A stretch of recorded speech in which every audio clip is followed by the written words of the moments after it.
It feels like dark times, even when the sun is shining. Recently, Benjamin Netanyahu, Prime Minister of Israel, said that the future of Israel may be as a super Sparta, isolated, militant, harsh, suspicious of the outside world. That is not an Israel that would restore alliances and start to heal relationships with world Jewry. If I had to choose from ancient Greece, Athens would be my preference, for Israel and for Jewish life more broadly. Open, cosmopolitan, a home of philosophy and commerce and the first stirrings of democracy. We do not get to choose the times we live in. And if you could choose the time you lived in, would you really want to live centuries ago, when the majority of children born would die before age 5, before the discovery of antibiotics, before the invention of deodorant? For all the challenges we face, we live longer and we live better today than we ever have. In 1925, only half of American homes had electricity and indoor plumbing. I even remember picking people up at the airport before cell phones. Much easier now. Some features of life remain forever true. We are still mortal, even if our social media footprint may live forever. We are more in control of our lives and our deaths, but never 100%. We still feel lonely. We still feel the need for help in difficult moments. We still need hope to carry us through dark times.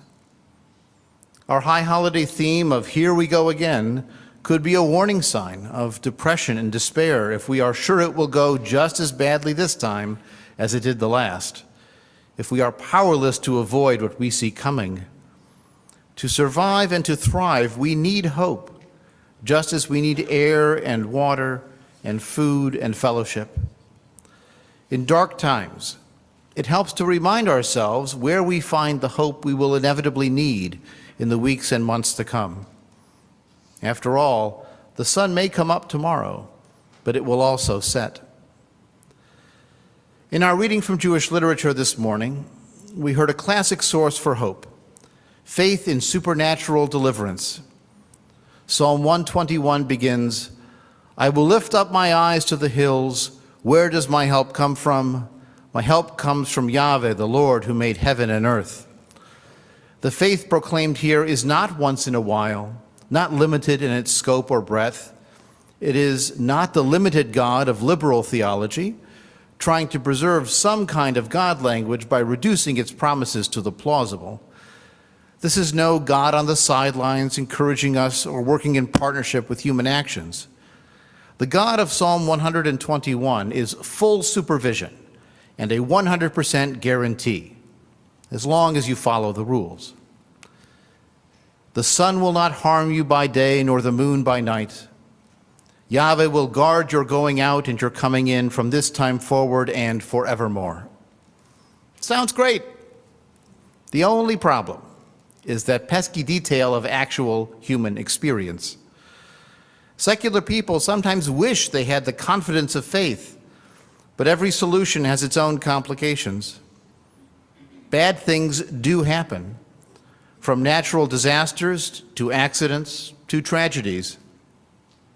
Last Sunday in Michigan, or earlier today in England, an assault crashed a vehicle into a religious institution during services, and in Michigan shot, and the UK stabbed several people, even killing some in Michigan. If you wondered why our security grant covered installing boulders at the entrance to the building, well, now you know. Because faith won't stop a vehicle, but those blocks will. With a 100% guarantee from above, if something goes wrong, then it must be our fault, adding guilt rather than hope to our suffering. A collective confession on Yom Kippur of all of our sins that we have sinned, well, that distributes the guilt and also explains disasters. Or We may hear conventionally that our suffering is part of a bigger picture we do not understand. And maybe we have hope that the larger design is for a larger benefit. That may pull us through, like the pain of recovering from a knee replacement that will help us dance again. But assuming that good things are rewards and bad things are mysteries, that just seems too convenient. If we never know when that hope will be available to us and when it will be a mystery we must accept, now that 100% guarantee seems much less trustworthy to help with this moment of doubt and pain. There is a long and rich history of Jewish questioning and challenging of absolute faith. Even in the Hebrew Bible, Job and Ecclesiastes wonder why both bad and good things happen to both good and bad people, and not in relation to whether they were good or bad. 1900 years ago, the rebel rabbi Elisha ben Avuya saw a man break a ritual commandment and live, and another follow the commandment and die. Supposedly, Elisha concluded, Leit din veleit dayan, there is no justice and there is no judge. The Jewish folk wisdom of popular sayings included, angels used to walk the earth, now they are not even in heaven. And a personal favorite recently, so many Hamans, only one Purim. The spark of Zionism 140 years ago was not waiting and hoping for a Messiah. It was to get up and go themselves to a land they would earn, nothing promised or guaranteed. One of the earliest Jewish self-defense organizations, HaShomer, the Guardian, made verse 4 of that same Psalm 121 into their anthem when they sang, Hine lo yanum velo yishan shomer Yisrael, behold, the Guardian of Israel does not slumber or sleep. They did not mean a God. They meant themselves, and they believed in themselves. With all that history of doubt, the question that opens Psalm 121 is still our question, all the more pressing without absolute faith. Where does my hope come from? How can I find hope? As with any search, we need to know what we are searching for. In our holiday services, you may have seen a name appear a few times, Rabbi Sherwin Wine, one of the founding thinkers of Humanistic Judaism and also my personal rabbi until I became a rabbi myself. Wine's writings offer profound insights into the human condition from a humanistic perspective. His writings are not perfect, as nothing human is. If today I quote his words and discuss them as rabbis discuss Torah and Talmud, it is not because I consider them holy scripture. Words that resonate with timeless truth, be they written 2,000 years ago or 200 years ago or 20 years ago, they can still enlighten and inspire. Here is a passage from Wine on hope. Many of you will recognize this. I believe in hope. I believe in hope that chooses self-respect above pity. I believe in hope that dismisses the petty fears of petty people. I believe in hope that feels distant pleasure as much as momentary pain. I believe in hope that acts without the guarantee of success. I believe in hope that kisses the future with the transforming power of its will. Hope is a choice, never found, never given, always taken. Some wait for hope to capture them. They act as the prisoners of despair. Others go searching for hope.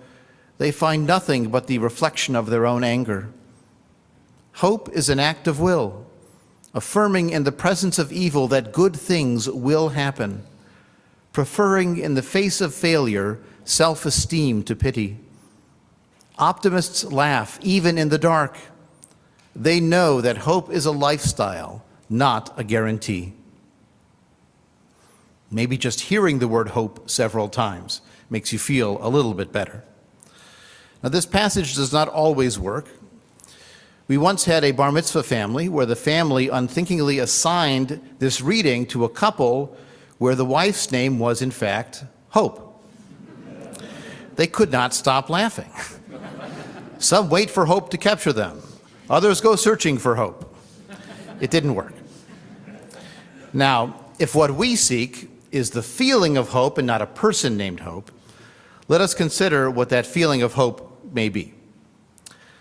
I believe in hope. I believe in hope that chooses self-respect above pity. We are believers. Our beliefs are based on evidence and experience and reason, but we absolutely have positive beliefs about the world and about humanity and about the intersection of the two.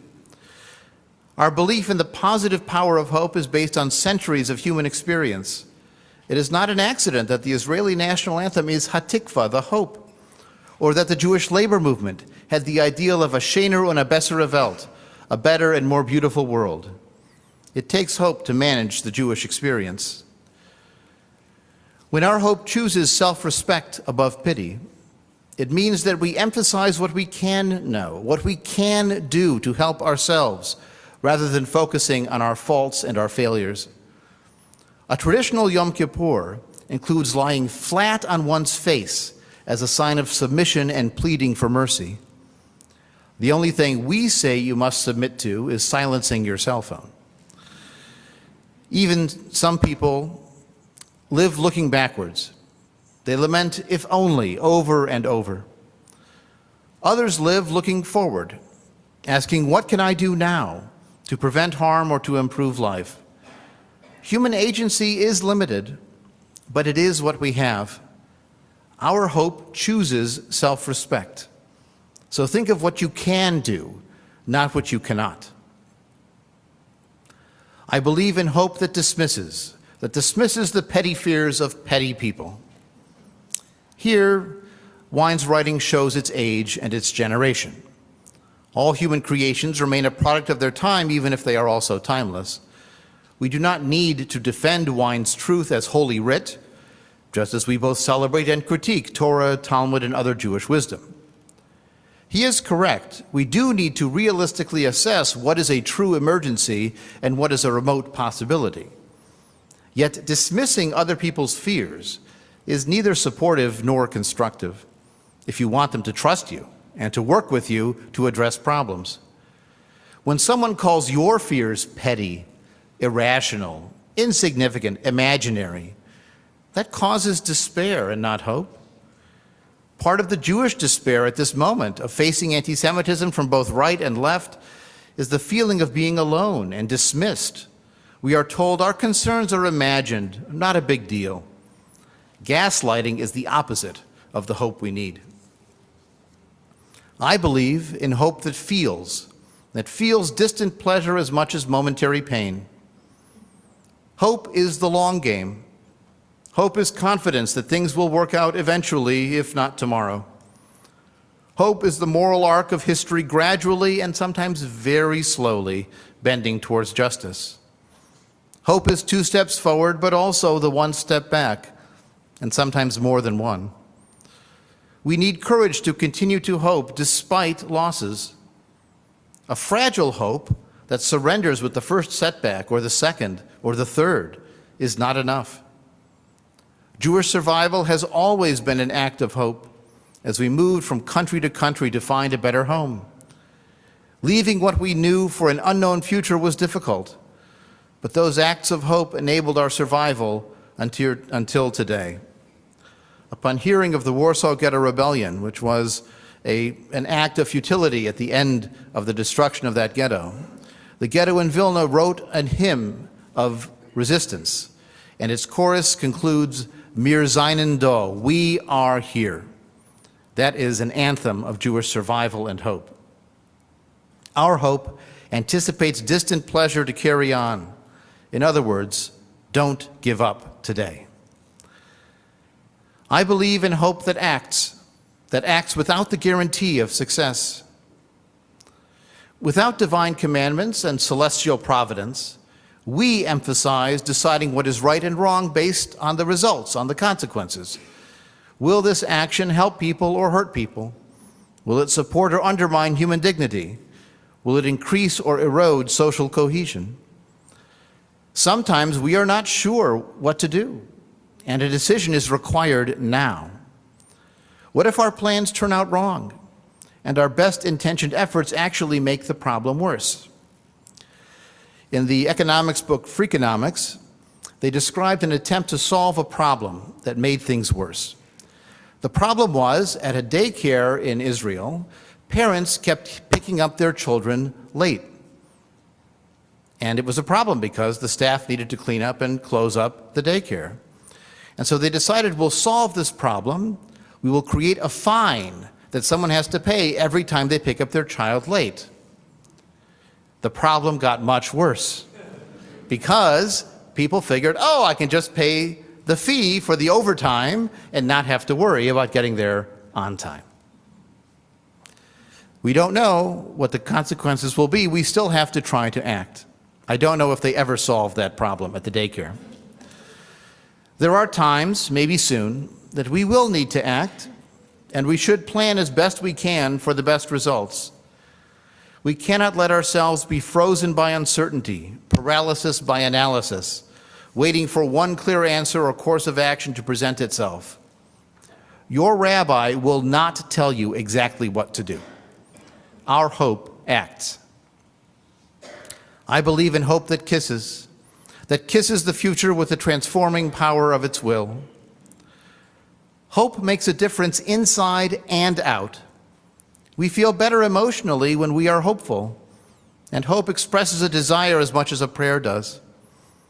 Both hopes and prayers do not affect the world without our hands and our hearts doing work to make them real. We have the power to transform the world and society for the better or for the worse. Note the word choice here. This aspect of hope does not smash or pound or mold the future. It kisses. It barely touches, but in a loving way. Hope is like the river flowing over the stone that gradually shapes it. Hope is the erosion of barriers over time. Hope is a caring relationship with a future we strive to shape for the good. Hope is a choice, never found, never given, always taken. We can always read things in the worst possible way. We can also find positive evidence of positive developments. A weekly news magazine called The Week has a section every issue called "It Wasn't All Bad." And famously, Mr. Fred Rogers said this: "When I was a boy and I would see scary things in the news, my mother would say to me, 'Look for the helpers. You will always find people who are helping.' To this day, especially in times of disaster, I remember my mother's words, and I am always comforted by realizing there are still so many helpers, so many caring people in this world." We can look at the disaster and the people who caused it, and we can look for the helpers. We have to choose to hope, because it will not come to us as a gift from above and beyond ourselves or from someone else. Some wait for hope to capture them. They act as prisoners of despair. Others go searching for hope. They find nothing but the reflection of their own anger. Looking at the world, particularly recently, it can be all too easy to find the negatives.